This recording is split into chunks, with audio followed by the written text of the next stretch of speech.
Leçon 4. Dans ces leçons, nous étudions les difficultés qu'un locuteur français peut rencontrer dans l'apprentissage de l'italien.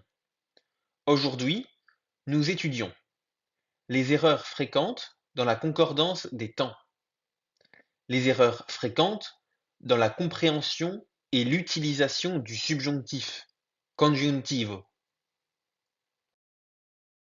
la concordance des temps. En italien, la concordance des temps peut être complexe, surtout pour les francophones. L'utilisation des temps dans les phrases subordonnées est souvent une source d'erreur. Nous allons explorer les erreurs les plus fréquentes et comment les corriger. Concordance des temps dans les propositions principales et subordonnées.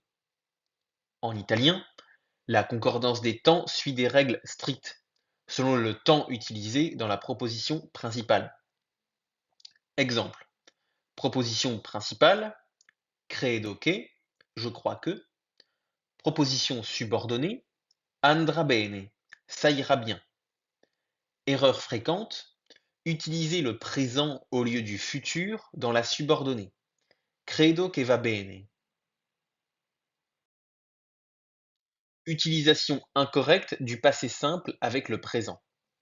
Erreur fréquente, utiliser le passé simple avec des actions récentes. Incorrect. Ho fatto i compiti, adesso guardo la TV. Correct. Ho fatto i compiti, ora guardo la TV. Explication. En italien, le passé composé est préféré pour des actions passées avec une influence sur le présent. Erreur dans les récits au passé. Lorsqu'on raconte une histoire au passé, il est essentiel de maintenir la cohérence entre imparfait, passé composé et passé simple. Exemple, quando ero piccolo, giocavo sempre. Lorsque j'étais petit, je jouais toujours. L'erreur fréquente serait d'utiliser le passé composé pour des actions habituelles. Ho giocato sempre. Futur dans les phrases hypothétiques.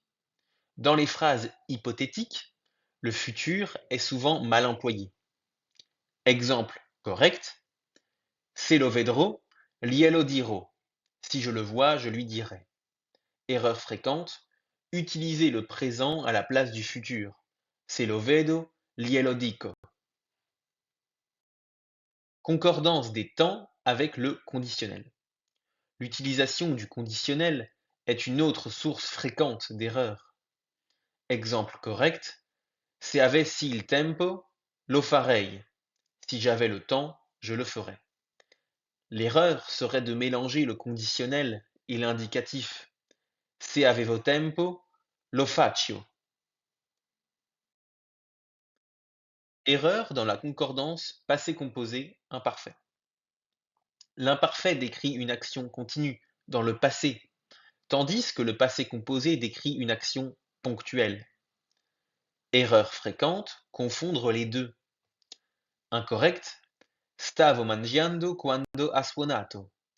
J'étais en train de manger quand il a sonné. La forme correcte serait mangiai quando suono. Je mangeais quand il sonna. Concordance des temps avec les verbes modaux.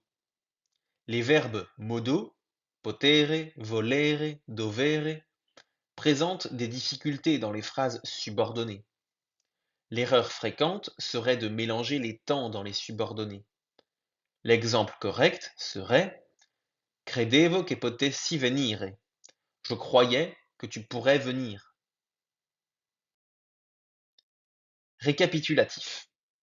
Utilisation correcte du futur, passé composé et imparfait. Attention aux phrases hypothétiques et conditionnelles. Respecter la continuité temporelle dans les récits. Les erreurs fréquentes dans l'utilisation du subjonctif. Le subjonctif italien est souvent un casse-tête pour les francophones. en raison de son utilisation variée dans les propositions subordonnées. Nous allons examiner les principales erreurs liées à l'utilisation du subjonctif. En italien, le subjonctif est utilisé après certaines expressions de doute, de désir ou de nécessité. Erreur fréquente, utiliser l'indicatif au lieu du subjonctif. Incorrect, spero che è vero. La formulation correcte serait spero che sia vero. J'espère que ce soit vrai. Le subjonctif est obligatoire après certains verbes comme pensare, credere, dubitare. L'exemple correct est penso che tu abbia ragione. Je pense que tu as raison. L'erreur fréquente serait d'employer l'indicatif. Penso che tu hai ragione. Dans les propositions relatives, le subjonctif est souvent utilisé dans les propositions relatives introduites par che pour exprimer l'incertitude. Exemple, cerco qualcuno che sappia suonare il pianoforte. Je cherche quelqu'un qui sache jouer du piano. L'erreur serait d'utiliser l'indicatif. Cerco qualcuno che sa suonare. Après une expression impersonnelle, les expressions comme è necessario che, è importante che, è possibile che exigent le subjonctif. L'erreur fréquente serait d'utiliser l'indicatif après ces expressions. Forme incorrecte, è importante che lui arriva presto. La forme correcte, è importante che lui arrivi presto. Il est important qu'il arrive tôt. Les utilisations incorrectes avec l'hypothétique. Dans les phrases hypothétiques, le subjonctif est souvent mal employé. Exemple correct. Se io avessi tempo, lo farei. Si j'avais le temps, je le ferais. Erreur fréquente, utiliser l'indicatif. Se io ho tempo. Exercice. Traduisez les phrases en italien en utilisant correctement le subjonctif et la concordance des temps. Si j'étais riche, j'aurais une Ferrari. Si j'avais su, je serais venu.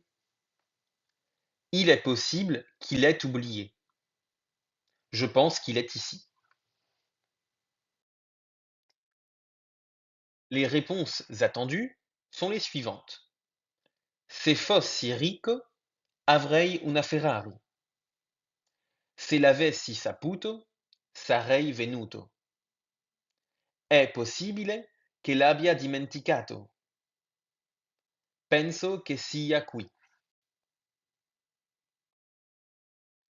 À tout de suite pour la prochaine vidéo.